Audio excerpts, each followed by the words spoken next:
I'm Allie Cartwright, and this is Q and Allie. You've got questions, and I've got insight. This week, we are talking all about food vibrations. Food vibrations.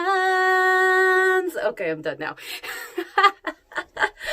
So we are talking all about the energy of your food and drawing awareness to how your food affects you. So I am not a nutritionist. I would never claim to be a nutritionist. I mean, unless I suddenly got some big urge to go through that kind of training, which I don't see happening at this point, but you never know. So full disclaimer, not a nutritionist. However, I am an expert about energy, and your food impacts your energy a ton. Okay? So this is not so much about me telling you what's healthy and unhealthy as far as specific foods go. I mean, you guys know clean eating is healthier than, processed food. You guys know this, okay? So this is about really tuning in to how food affects you specifically, your unique energetic signature, your food's unique energetic signature, and how they mesh. So first up, one thing I will say about food choices, because this is everybody needs a different nutrition for their unique life. But one thing I will say is you all need more water. Drink more water. Seriously, hydration is such an amazing thing, and most people do not stay hydrated properly. So please drink more water. If you don't like the taste of the water you have access to, I'll tell you right now, where I live, the water that comes out of the tap is not great. Gotta do a lot to it to make it seem palatable. But it's so important to make sure you're staying hydrated. So you can add lemon or lime juice, you can add cucumbers, you can do other fruit infusion and vegetable infusions, really to help change the taste of your water so that you can take it in more. Now, I don't recommend juice as much as water, because it's not hydrating the way that water is. And then just one other little note on water. If you have to drink bottled water, if you have to package pre-bottled water, then make sure that you are not getting water that is labeled as purified, because that water can actually do harm, because it's the natural mineral content and everything has been really messed with, and it can actually cause minerals to be stripped from your body, and that's not good for you at all. So if you're going to buy pre-bottled water, please make sure that rather than anything that says purified, that you go for something that says spring water,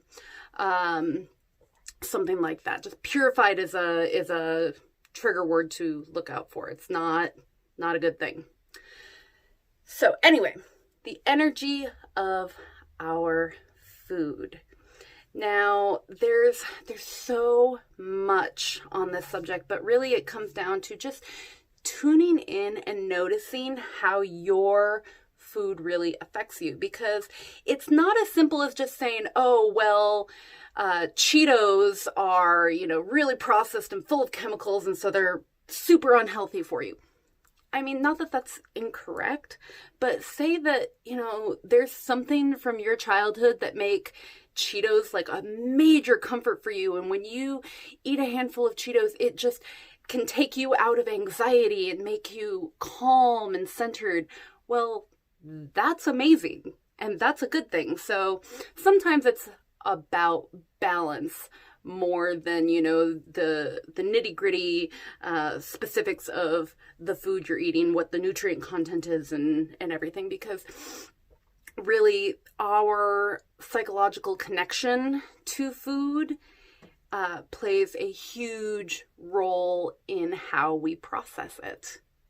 So, I mean, honestly, someone who has like a, you know, back to the Cheeto example, someone who has like a psychological connection to Cheetos being comfort is actually going to be able to digest those Cheetos better than someone who does not have that connection to it. But you are so individual with your experiences. You have had experiences no one else has had. So really, the absolute best judge of what is good for you and what isn't is you. But you've got to tune in and really get honest with yourself about what is happening within you. You can enjoy food and realize that your body doesn't. Okay? But you have to be willing to see that. So for our meditation moment this week, we're going to have a little bit of fun with muscle testing. And if you've never done muscle testing before, I really highly recommend looking into it a little bit and practicing it before you try to do it in meditation. But let me just give you a really basic breakdown of how it works. This is a way to get in touch with your subconscious and all of the knowledge that it holds. And so with muscle testing, what you're doing is you're testing for positive connotation and negative connotation by how strong your muscle stays. And this is something that really, really works. If you say something negative, your muscles get weaker. If you say something positive, your muscles stay stronger. So like if you're jogging, and you're telling yourself, this sucks, I hate this, oh, I hurt, and this is the worst thing ever, it's a lot harder to jog than if, while you're jogging, you're going, oh, I love this is making my body stronger, I can do this. And honestly, it makes it so much easier. It's crazy how much it affects us. Although, you know, we are made a lot of water, and words affect the way that water operates. There's some really interesting studies about water crystals with positives and negatives and everything that kind of tie into the whole thing of how talking to your plants can help them grow and how that works because of the way the water is affected. I digress. Muscle testing. So this basic type of muscle testing I do is hold my arm out, and I'm holding it a little high just so you can see it on the camera, you guys. But hold it, and then you want to practice like tightening it as much as you can, and you want to practice loosening it so much that it's barely being held aloft. And then you just want to find a middle ground between those two. And you're going to want to test it to make sure that you are holding it the right amount of stiffness. And the way you do that is by saying something you know is true and saying something you know is false. And it should be that when you say the false thing, your arm feels weak and you're able to easily push it down. And if it's strong, then it should stay steady with the positive phrasing. So, for example, my name is Allie. Okay. My name is Robert. Same amount of pressure, you guys. My arm did not want to move when I said that my name is Allie. When I said that my name was Robert, it instantly dropped. I couldn't really help it. So there's different ways that you can do this. Another way, you can use a finger where you just have one finger on another and you're pushing your finger down if it's hard for you to hold your whole arm up. Another one people do is interlocking fingers and the strength to break them apart. That one doesn't work as well for me personally. It's about finding the one that really feels comfortable for you. Another option, if you really can't get the hang of muscle testing, is to use a pendulum. If you're not sure about that, I don't want to get into all of that on here. That'd make the video really long, but feel free to contact me and ask me about pendulum work if you need to get some basics on that. So what you're going to do for this meditation moment is you get settled in, and then you set yourself up for your muscle testing, however you're comfortable doing it, and you start to ask yourself questions about your food and how it affects you. So, for example, you could say you've been feeling really lethargic, and you are worried that something you're eating is not agreeing with you and it's making you lethargic. So you can sit and say, is oatmeal making me lethargic? I bring up that one because I discovered a while back that my body does not process oatmeal well at all, which is sad because I loved oatmeal. You could say, is refined sugar making me lethargic? Is dairy making me lethargic? Are grains making me lethargic? You can get specific types of foods, or you can do groups of foods, but go through and just see how your muscle responds to each one. So it brings you a lot of insight. Now, this is not a diagnostic tool, obviously. It takes practice to really get the hang of the muscle testing. It's really easy for some people. It's a bit harder for others. But this is not a medical diagnostic tool, but it is really interesting to see what you can get in touch with so that you have some direction to look at when you're exploring your nutrition. So that's our meditation moment for this week. And our mindful moment for this week is simply being really mindful as you eat. When you take a bite of food, really experience it. Notice how the textures feel. Notice the tastes, all the different nuances of the flavor. Notice how you feel as you swallow and as it sits in your stomach, how you're feeling. Notice if your energy goes up or down after, a few minutes after you've eaten something. Just being really, really curious about it and seeing how you can how deeply you can really experience it. It brings so much insight. It's absolutely incredible what you can tap into when you really, really allow yourself to get curious and pay attention.